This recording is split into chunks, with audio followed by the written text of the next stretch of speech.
A quest and a call. What is your quest? What are you seeking in life? Today we're talking about individual journeys before we get to organizations, before we get to society. So I want to talk about your quest. My best friend David Gregg was on a quest.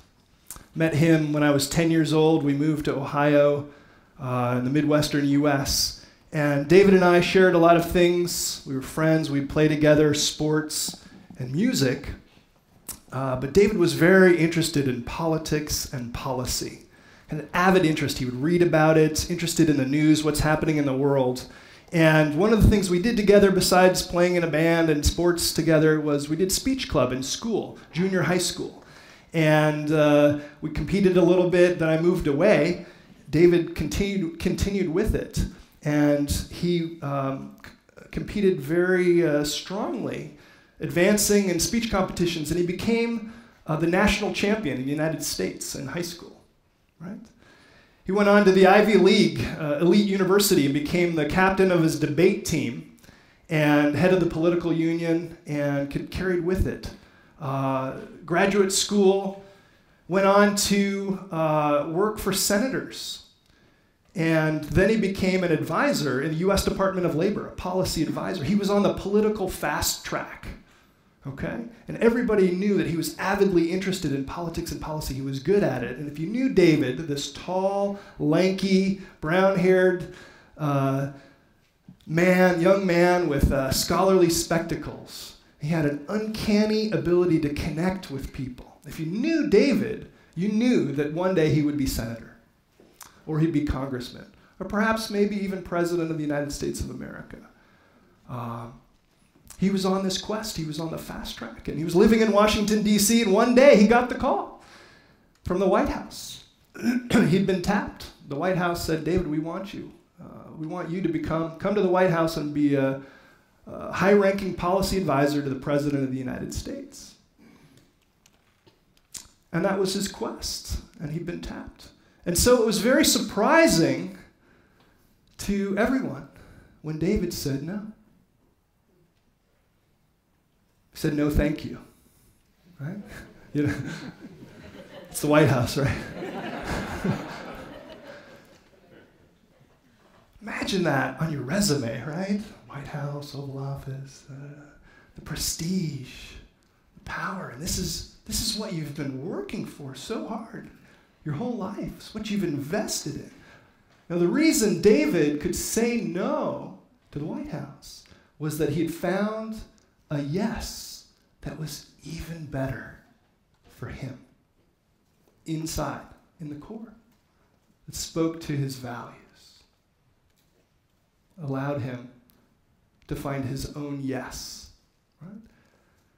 We're all on these quests. Quests have been part of history, humanity, all of our lives. And in the olden days, the quests were about power and riches and glory, right? And about discovering new lands. And the poets and the philosophers would talk about, truth and beauty and wisdom and love, right? And today, we don't talk like that, right? Today, our quests are for happiness, right? Or maybe just a little peace and quiet sometimes, right? Quests are for success and recognition, maybe wealth or money, maybe to travel, freedom. Our quests are different, but we all have quests. What's interesting is if we unpack our own inner journey that we take, these quests change over time. They're multifaceted. It's almost like there are layers of quests or multiple journeys. The poet Walt Whitman says, I am large. I contain multitudes. There's much inside here on the quest. Now, my dad is here, as you know. And if you ask my dad about his quest, he will tell you that upon graduating from business school, right, his quest, he didn't know I was going to do this, by the way. So. His quest, 5 words, I want to run something. It's actually pretty standard for this competitive elite business school. I want to run something.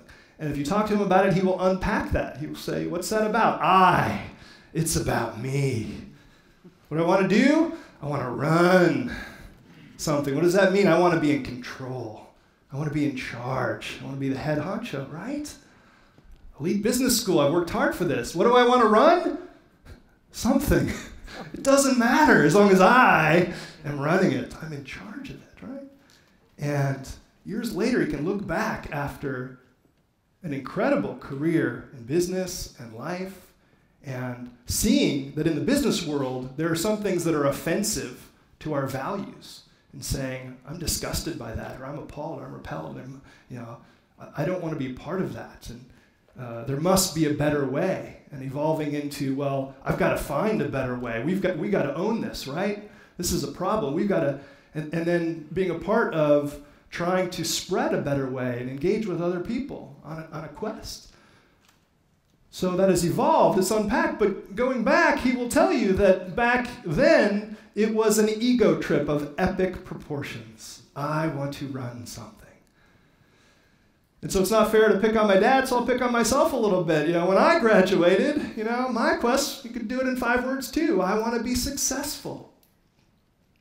I didn't know what exactly I wanted to do, but I knew that I'd been doing a lot of things. I'd had good grades, enjoyed activities, music, sports, and friends and stuff, and there were expectations I had for myself in life and work, and that others I felt. I wanted to be successful, but I also, the other flip side of that was I didn't want to let people down or myself down, right? I didn't want to fall short.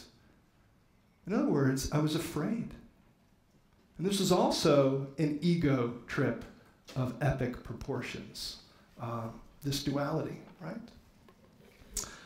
Another person, his quest, I'll tell you about Warren Brown. I want to talk about quests today. So Warren Brown, tall, thin, strikingly handsome, black man with dreadlocks who had a quest to be successful. He wanted success. His parents saw so much potential in him. They encouraged him, and he worked very, very hard to get into good schools and to get good grades and to position himself. And for him, it ended up studying the law, learning about the law and society, and working hard for actually a government agency as a lawyer, working on important contracts for important things that were happening in the world, making good money, right? Working hard on contracts, being part of things and everything. And he did this for years. And everybody was so proud of Warren, and he felt like he'd made it, in ways that from where he had come from, it was hard to imagine. He'd made it on his quest. But then one day he found himself at a Tibetan freedom festival. And he heard a song by Radiohead, and there was one lyric that just stuck with him. And all of a sudden, Warren got a message almost from his soul. 3 questions popped out at the Freedom Festival, out of the blue. Number 1, are you there? Warren, are you there? Number 2, are you you? Are you you? Number 3, are you ready? Are you ready? The answers to those questions for Warren, I imagine, are you there? No, I haven't been there, but I'm here now. I'm listening. Are you you? No. No, I'm not. I'm not me. Are you ready? Yes. I'm ready. I'm ready. And what happened next was remarkable. Another thing popped into Warren's mind, he will tell you, it's time to bake. So this tall guy, government lawyer, turns out he loves baking. So what he did is he went home and he enrolled himself in what he calls the Warren Brown School of Cooking. He put on an apron in his house or his apartment and he started baking pastries and cakes and stuff. He started, giving them away and selling them and following this new path that led him interesting places because he listened to those questions. And we can come back to Warren later if you like, or at lunch. I want to talk about some more quests. First, I want to tell you about Kimberly, a young woman with sandy blonde, curly hair, and a very, very friendly smile. Kimberly will tell you that she's a type A personality, kind of a little intense, but you'd never know it when you meet her today because she's very tranquil. She's very tranquil. Now, Kimberly grew up in a small town, and in the small town, a lot of people, some of you also have lived in or grew up in a small town, often you feel like there's not much opportunity there. And so for your quest, you feel like you're closed in, and so you want to get out. So a lot of people leave, and so she went to the big city, and she became a paralegal and was working in law firms. And many law firms, as you know, in the big cities have an intense culture, and they work very, very hard, and they got deadlines with the contracts, and it's important because there's a lot of money at stake. And so she's doing her thing as a paralegal. And she's a little bit lonely, right? A small town girl where everybody knows who you are. They know everything about you and all your cousins and your history. And all of a sudden you're in the big city and you're just a number among millions, and you're commuting on your smartphone, and everybody's busy, and you talk about superficial things. So she's lonely. At the time, yoga was kind of getting bigger and bigger in the area. She was very interested in yoga. So she said, I'm going to try out yoga. And she felt very drawn to this grace of yoga. And then she pursued it a little bit more, and she went off on a 2-day yoga training retreat. And she came back to her life in the big city and her job, and she kind of broke down. She was in tears. And she said, this is not me. My life, this is not me. This is killing my soul. So she was at a crossroads in her life. What do I do? I've invested in this success, and how do I change? How do I get out? This is my quest. What do I do? The last quest I'll tell you about, Gerald Chertavian, son of immigrants, working class community, blue collar, athletic, stocky, healthy guy, brown hair. He was very driven, also on a quest for success, as many of us have been. And he was interested in finance. He studied finance. He went to work on Wall Street, did, I think, investment banking, and worked very, very hard, started to make a lot of money, set you up for opportunities. He heard about a startup. He and his wife, interested, they actually invested in his friends doing this startup. As an opportunity over in London, and so they went over to London, and then he got so interested in it that he joined it as a senior executive, and for years he helped to build up Conduit Communications into one of England's fastest growing companies. And in startups, they can be brutal, right? It's just, there's so much to do, and it's so intense, and staying above the death line and surviving, and he threw his heart and soul into this. And one day he was at the office on a weekend, working. 2 o'clock in the morning, he looks over the side of his desk and he can't see the ground. It just goes black. And he said, I feel like I'm staring into the abyss. He thought, wow, if I actually just passed out right now, it could be a couple days before people even find me. I could have just worked myself to death. Literally, 30 years old, healthy, athletic guy, because he was so invested in his quest. He went home, 2:30 in the morning, looks in the mirror in the bathroom, and grades himself as a husband, as a father, as a son, a brother, community member, citizen, and as a business person. He gives himself grades for each one of those. And he only got 1A. He's doing great in business. They were on fire. But everything else. He looked back in the mirror and he said, this is the last time in my life I will ever get those grades again. This quest has taken me places that are toxic. And so, thankfully, you look at David and the political quest, you look at my dad and me, you look at Warren with the baking, or Kimberly, or Gerald. Thankfully, we have the freedom to change. We can pivot to a different quest. We can take on different things. But the justifications that keep us in our existing quest are strong. I want to run something. I want to be successful. I need. I want to be esteemed. I want to be loved. I'm afraid, right? And these justifications, we get really good at justifying these things. We say, hey, I'm on the success track. This is what you need to do. I'm just paying my dues right now. And in the future, I will change. Or, hey, I'm doing it for you, honey. doing it for my spouse. I'm doing it for my partner so that we can have a better life. I'm doing it for my kids, right? We convince ourselves that we're actually doing it for them when we're not in many cases, right? Or we say, my colleagues need me, I can't let them down. I've got to push, etc. And so we lose ourselves sometimes. We lose our relationships sometimes. We lose our health, physical, mental, emotional, spiritual health. We get lost in chasing this quest. I know because I've done it, and I still do it. It takes us to success, this kind of big term in this age. We're helping our clients be successful. We're trying to be successful. The writer Poe Bronson, he writes that failure is hard, but he says success is even more dangerous. Because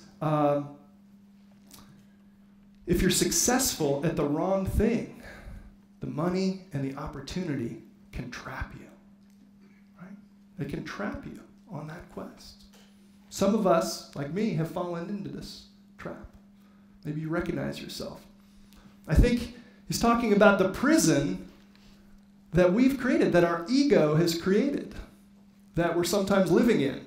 And it reminds me, Stephen King wrote a novella about the Shawshank Redemption. It was turned into a feature film. Some of you have maybe seen it, about these men in prison for decades.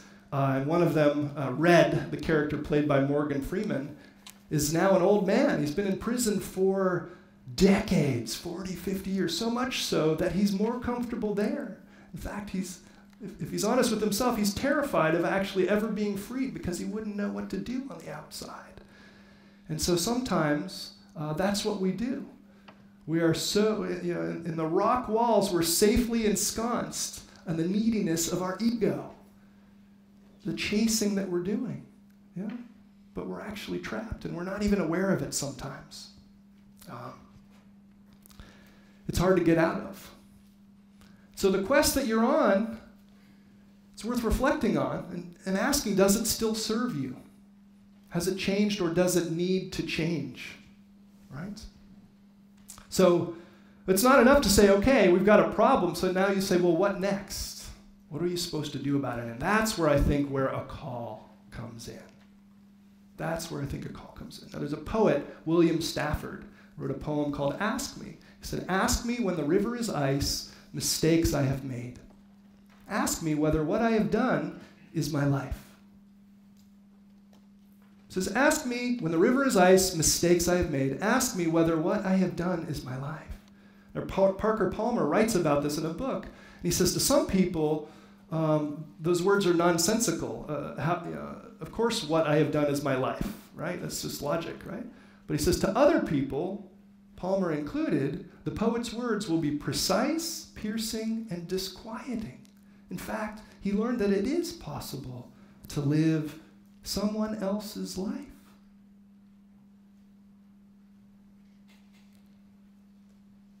Palmer knows this because he spent years with a debilitating depression. I think it was something like 7 years where he could barely function as a human being because he was so lost from himself, and eventually found his way through the dark and into the light. And one of the things that came to him was this old Quaker saying called "Let Your Life Speak."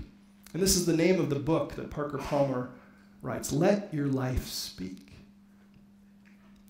And that poem struck him, and in the early years when he was pursuing his career, and he wanted something more than just the pursuit of success and these kinds of things, he thought, well, I think what that means is to pull together my highest aspirations and ideals and values and try to live up to that. And it hit him that he's got these heroes, Dr. Martin Luther King Jr. and Rosa Parks and Mahatma Gandhi and Dorothy Day and all these wonderful people who'd sacrificed so much. He said, well, if I could do what they did and try to meet these expectations. And so that's what he did. That was his interpretation. He said, for a number of years, he kind of tried that approach to life. And he said that the results were not pretty, actually. They were grotesque often. He said because it was unreal. It was a distortion of true self. It was them, not him. And so now he says, a long time later, he says, let your life speak means something else to me. I wrote it down because you have to hear it from him. He writes, before you tell your life what you intend to do with it, listen for what it intends to do with you. Before you tell your life what truths and values you have decided to live up to, let your life tell you what truths you embody and what values you represent. He talks about vocation. He says, it does not come from willfulness, it comes from listening. I must listen to my life and try to understand what it is truly about, quite apart from what I want it to be about. He says the word vocation, go to the root Latin, voice, implies listening. There's a call behind the very origin, the very meaning of the word vocation. It's not a goal that I pursue, it's a calling that I hear. He says, before I can tell my life what I want to do with it, I must listen to my life telling me who I am. I must listen for the truths and values at the heart of my own identity, not the standards by which I must live, but the standards by which I cannot help but live if I am living my own life. Ask me whether what I have done is my life. Let your life speak. When I read these words, the poet E.E. Cummings, he writes, the ears of my ears awake and the eyes of my eyes are opened. I feel like I've been brought into something, beyond what I knew, beyond the quest, the call, right? But the problem is that it's difficult to do the listening in today's world. In fact, it's almost impossible today, given what we face out there. Not here, but out there, right? The common traps of leading and living that we all face, right? And so there's a lot of them, but I'll say two. One of them is the comparative ethic. Father Spitzer from Gonzaga talks about he says we're always kind of walking around unknowingly, constantly comparing ourselves to other people. How do I stack up? How do I look? My clothes? What's my job, my affiliation, my title? How much money do I make? What kind of car do I drive? Or where do I vacation? How many Facebook likes do I get? Or, all these things. He said a lot of these things we're comparing ourselves to are pretty superficial, right? And yet we're caught up comparing. It's been said that comparison is the thief of joy, right? That's one trap. The second trap is burnout, right? It's been called an epidemic in the modern workplace. This notion of going through life with information overload, racing against the clock, always, being always switched on, and in a state of perpetual busyness, right? Perpetual busyness. I looked at some stats on burnout. I was curious, what does the data said? Over the past 8 or so years, it's been pretty consistent. Studies of thousands of workers, roughly in the 60 to 70% range. 60 to 70% of us are burned out, or experience burnout recently. 20% of us experience it often or always, 1 in every 5. Right? Parker Palmer says there's a deeper level of burnout beyond that kind of racing, which is a state of emptiness. Just empty. We're lacking meaning there. Right? So some questions for you. Do you know people who are productive but miserable? Right? And are you tired of being tired? No, I am. Anybody here? Raise your hand if you're tired of being tired. Anybody? All right, now say it with me. I'm tired of being tired. Oh, no, they didn't hear you in Colorado, where my dad's from. I want to hear it so they can hear you. Say, I'm tired of being tired. Yes. But the hard part about this is the burnout. There's no easy answer to this. There's no kind of quick antidote. There's no app that will solve it for you, right? Maybe there's some hacks that'll help you, sure. But this is going to take work. And I think it takes the deeper work of purpose, bringing purpose into your life. It's the deeper work of living and leading by values, and it's the deeper work of soulfulness, right? But the problem is you can't do any of those. You can't do purpose, you can't do values, and you can't do soulfulness without one other thing. One other thing that we have here with us that I think is part of what we're supposed to do together. It's renewal. Renewal. John Gardner wrote that in life itself, there is a time to stop. There's a time to be quiet. Maybe listen, right? He said, you'll be surprised that the world keeps on spinning without you pushing it. He says, you'll be surprised how much stronger you are when you come back, ready, refreshed, and renewed. So if you want to be purposeful, lead by values, and be soulful, we have to also renew, and yet we take that for granted. We feel like we're invincible. My dad taught me about this. He taught me about about sanctuary, the importance of having sanctuary in our life, a place or a practice of peace where you reconnect.